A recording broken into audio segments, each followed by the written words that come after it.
Hoje temos uma convidada muito especial, professora doutora Júlia Cardoso. Em nome da Associação Nacional Interdisciplinar da Economia Social, agradecer a honra da sua presença, não numa conferência, já como é habitual em outros contextos, numa conversa informal sobre temas muito sérios, sobre ciência, sobre intervenção de um profissional muito peculiar que é o assistente social. A professora Júlia Cardoso é assistente social há 41 anos, é presidente desde 2019 da Associação dos Profissionais de Serviço Social, faz parte também da Comissão Instaladora da Ordem dos Assistentes Sociais e é docente no Instituto de Serviço Social de Lisboa, da Universidade de Lusíada, e também no ISCTE. Professora, seja muito bem-vinda e espero que tenhamos aqui uma conversa produtiva, amena, mas acima de tudo descontraída. Para iniciar este mote desta conversa, nós sabemos que esta pandemia do início do século XXI já está marcada na nossa vida pessoal e profissional. E ficará escrito na história, com as nossas vivências, com as estratégias, com os desafios e principalmente também pelos fracassos. História essa que ainda agora começou a ser escrita e com muitas esferográficas por usar. E citando a professora Júlia, numa entrevista que deu no Diário de Notícias sobre a Ordem dos Assistentes Sociais, refere que existem 3 aspectos importantes para termos uma ordem: pela regulamentação, pela formação e pelo exercício da profissão, mas também porque obrigatoriamente somos parceiros sociais. Temos de ser ouvidos para um conjunto de políticas e decisões que têm de ser tomadas e os termos de ser auscultados e os termos para fazer parte da discussão e da definição de políticas e de projetos é de facto uma dimensão muito importante para a profissão e até para a sociedade. E, professor, é por ela que eu quero começar a fazer a minha primeira pergunta, pela sociedade. As transformações sociais, nos seus mais variados contextos, estão a apresentar-nos becos sem saída ou uma nova oportunidade de mudança?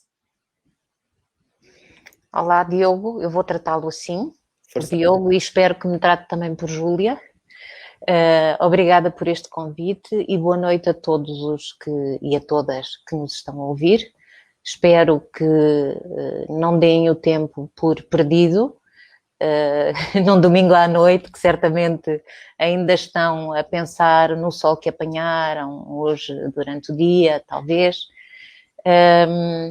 Mas vamos tentar, tal como o Diogo disse, vamos tentar ter aqui uma conversa informal, digamos assim, embora com alguma seriedade,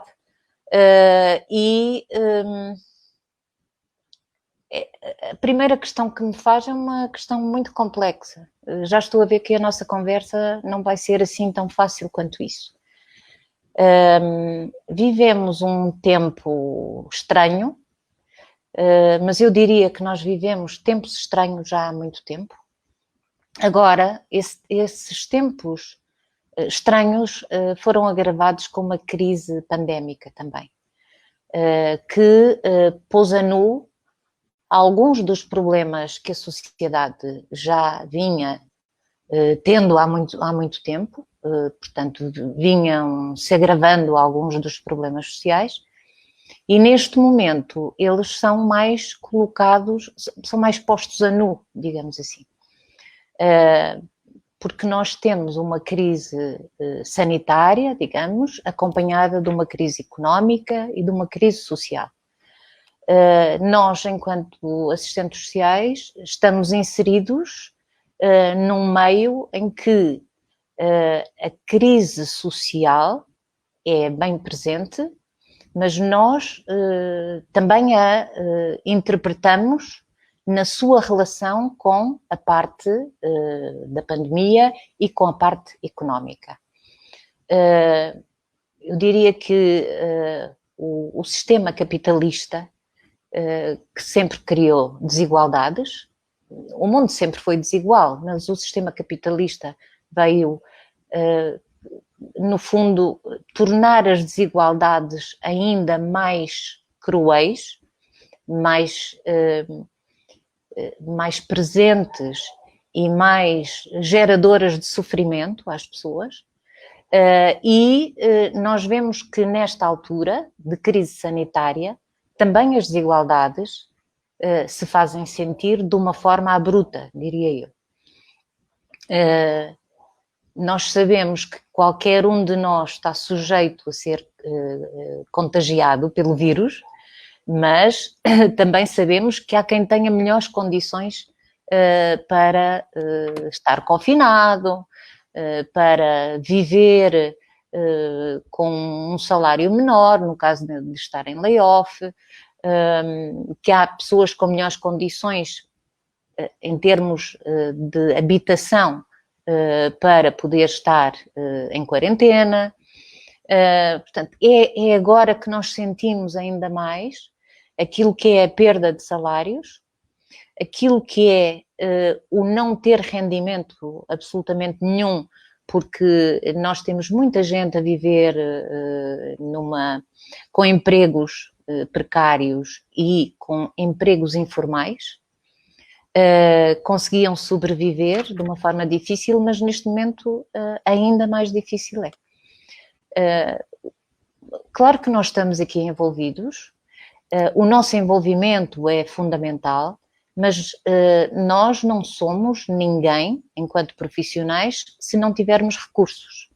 E, em primeiro lugar, os recursos vêm-nos das políticas públicas e, particularmente, das políticas sociais. E nós sabemos como é que, depois de termos tido tentativas, e sobretudo depois da Segunda Guerra Mundial, tentativas para diminuir as desigualdades dentro da sociedade, e por isso os Estados se organizaram de forma a garantir direitos sociais aos cidadãos. Essa foi uma forma também de tornarem o sistema capitalista um pouco mais doce, não é? Menos gerador de tensões dentro da sociedade. Mas isso está estudado, desde os anos 70 que o Estado de Providência tem sido sujeito a grandes ataques.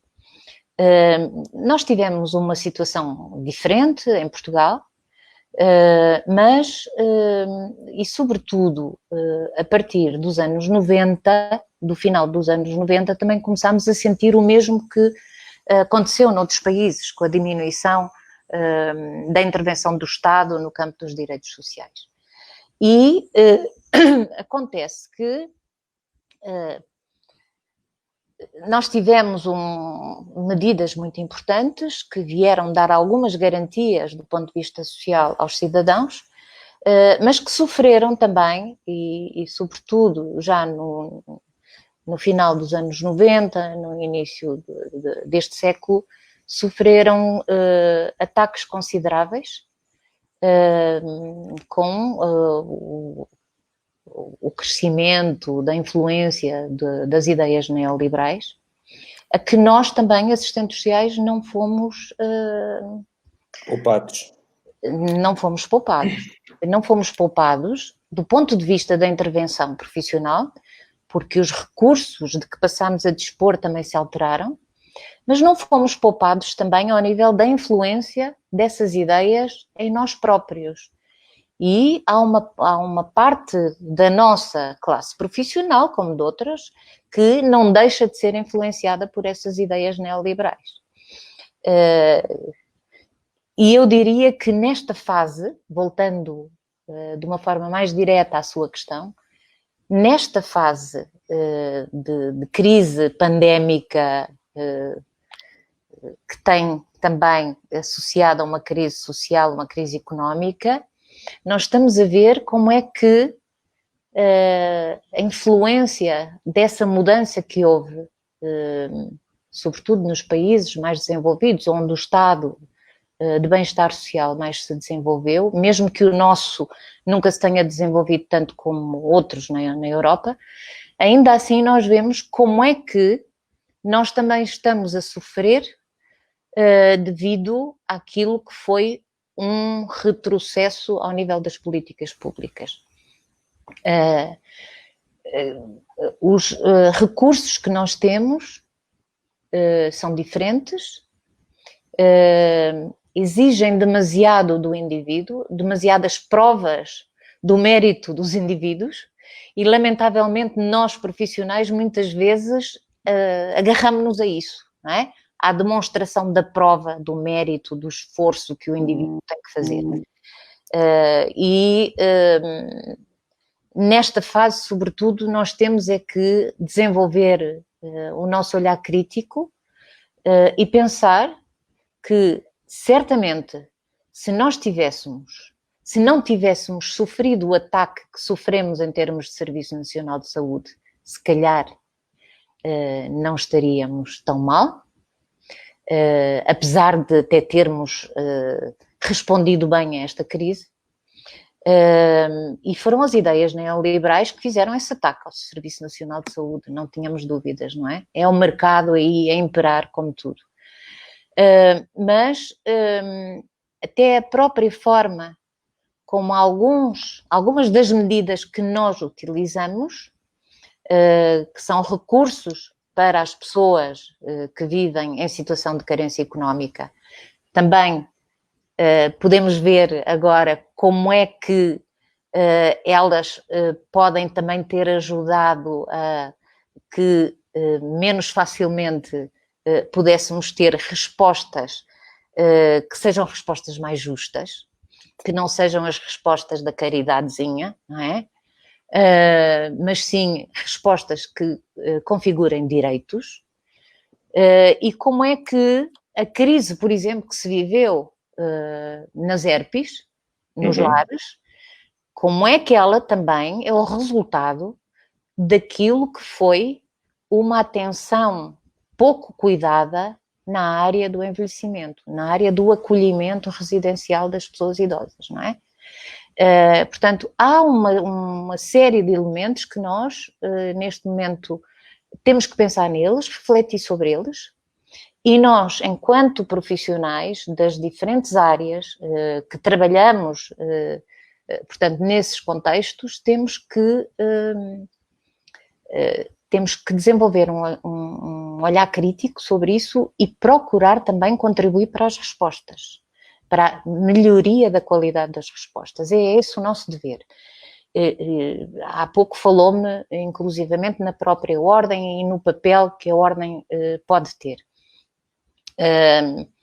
E referiu dados que eu identifiquei e que todos nós identificamos naquilo que deve ser o papel da ordem.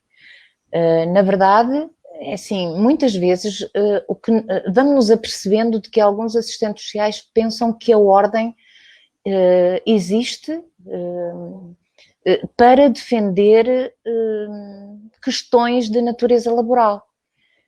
Também está aí o seu papel. Também mas não é o foco. Sobretudo a questão da dignidade do exercício profissional. Portanto, nós temos que zelar pela dignidade do exercício profissional, pelas melhores condições para o exercício profissional, que pode também significar uma remuneração de acordo com aquilo que são as responsabilidades. Mas esse é um problema que, de facto, então, na área da economia social, nós sabemos que é um problema que não é apenas dos assistentes sociais, é um problema generalizado, o dos baixos salários, que eu acho que é preciso também olhar para esse setor e perceber que isto não pode ser assim. Os profissionais também têm que ser tratados de forma digna. Se queremos ter um serviço de qualidade, temos de ter profissionais devidamente reconhecidos.